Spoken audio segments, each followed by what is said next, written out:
Hello student मु आपण मानक प्रिय प्रदीप सर आज पुणी थे आ गए एक्साइटिंग क्लास को मु आपण मानक स्वागत करछि। आज आम न्यूट्रिशंस बा ओडिया रे जहाँ को पोषण कह जाए से चैप्टर रो किछि इम्पोर्टेंट एमसीक्यू विषय रे आम डिस्कसन करबा को जाउछि। प्रथम एमसीक्यू होछि 1 नंबर उद्भिद रे आलोक संश्लेषण प्रक्रिया समय रे अम्लजान बा ऑक्सीजन क्यों जैव भांगा द्वारा उत्पन्न होता है। यार आंसर होची जल जल जार जार संकेत आम H2O भांगी ऑक्सीजन ऑक्सीजन संकेत होची O2 ताहा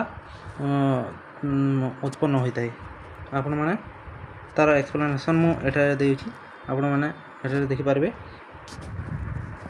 यही प्रश्न सठिक उत्तर होची जल बा वाटर लिखाई जे एटारे।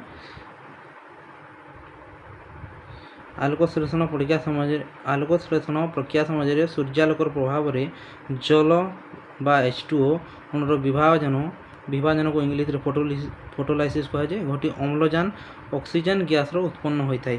बुझी पारले यार आंसर होची एटा। तापर हम द्वितीय नंबर क्वेश्चन बाकु जीवा। एमोइबा बोले आपण माने जानिबे तार खाद्य क्यों अंगिका साहाय्य ग्रहण करि थाई। तार आंसर होची क्षण पद बा शिरोपोडिया। मु आपण मान को तार एक्सप्लेनेशन देखाई देबा चाहूची। देखंतु आंसर ऑप्शन ए कूटपाद बा शिरोपोडिया। ओडिया रे ताको कूटपाद कह जाए इंग्लिश रे ताको शिरोपोडिया कह जाए। अमीबा निज शरीर रु कूटपाद बाहर करी खाद्य कणिया को चारिपटु घेरी जाए एवं ग्रहण करिथाए। एही प्रक्रिया को फोगोसाइटोसिस कह जाए इंग्लिश रे हैला। आपण माने आंसर मन रखिबे। तापरे 3 नंबर क्वेश्चन को जीवा हमें। 3 नंबर क्वेश्चन होची मनुष्य पाकस्थली रे क्यों एसिड स्रावित होता है जहाँ खाद्य हजम करिवारे साहाय्य करे। तार आंसर होची आपण माने तार आंसर होची हाइड्रोक्लोरिक एसिड हैला। तार आंसर होची हाइड्रोक्लोरिक एसिड। मु तार एक्सप्लेनेशन भी आपण मन को देखाई देबा पई चाहूची। देखो answer option D hydrochloric acid. किछि गुरुत्वपूर्ण तथ्य ता विषय जानिबा। कार्य तार हाइड्रोक्लोरिक एसिड कार्य कोन पाकस्थली रे थिबा एही एसिड खाद्य रे थिबा क्षतिकारक बैक्टीरिया को नष्ट करबा सहित हजम प्रक्रिया पई आवश्यक परिवेश सृष्टि करे। बोले आम स्वास्थ्य रे जो खराब बैक्टीरिया ताको नष्ट करी खाद्य हजम करबा के सहाय्य करिताय। और आर संकेत होची HCl बा HCl ताको फुल फॉर्म रे हाइड्रोक्लोरिक एसिड कहा जाए हैला। क्वेश्चन नंबर 4 क्षुद्रांत्र अंतपुष्ट आंगुठी परी गठन को कौन कह जाए जहाँ हजम होइथिबा खाद्य को अवशोषण करिथाए। तार आंसर हेउची भिलाई हैला। तार एक्सप्लेनेशन भी मु आपण मन को देखाई देबे चाहूची। देखंतु भिलाई क्षुद्रांतर अंतपुष्ट आंगुठी परी क्षुद्र प्रभृति गुड़ी को भिलाई कह जाए। यह हजम होइथिबा खाद्यर अवशोषण पई पृष्ठतल क्षेत्र वृद्धि करिथाए हैला। तारपरे अन्य विकल्प जेन अन्य ऑप्शन माने थिला एठारे मु आपण मन को देखाबा चाहूची। भिलाई छड़ा जो अन्य ऑप्शन थिला हमर नेफ्रॉन स्टोमाटा और न्यूरॉन तार आंसर भी मु आपण मन को दे देछि सेटा कोठी थाए। देखंतु नेफ्रॉन यह ब्रुकक बा किडनी ब्रुकक बोले किडनी बोले तो जानते नेफ्रॉन कार्यकारी करिथाए। स्टोमाटा यह उभीत पत्र क्षुद्र रंध्र जहाँ गैस विनिमय रे साहाय्य करे।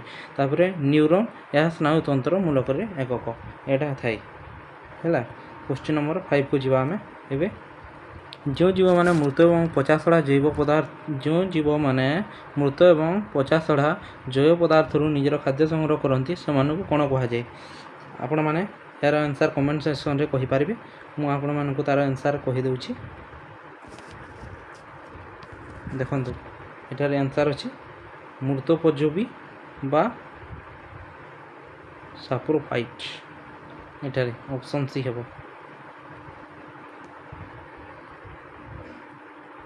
ତାର ଏକ୍ସପ୍ଲାନେସନ୍ ବି ମୁଁ ଆପଣମାନଙ୍କୁ ଦେଇଦେଉଛି।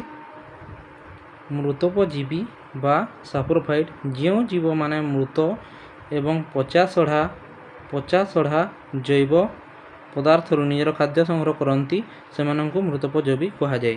ଯେଉଁ ଜୀବମାନେ ପଚାସଢ଼ା ମରିଯାଇଥିବା ଖାଦ୍ୟରୁ ନିଜ ଖାଦ୍ୟ ଗ୍ରହଣ କରିଥାନ୍ତି ସେମାନଙ୍କୁ ମୃତୋପଜୀବୀ କୁହାଯାଏ। ଉଦାହରଣ ଦେଖନ୍ତୁ, କବକ ବା ତାକୁ ଇଂଲିଶରେ ଫଙ୍ଗି କୁହାଯାଏ ଏବଂ କେତେକ ବ୍ୟାକ୍ଟେରିଆ ହେଲା।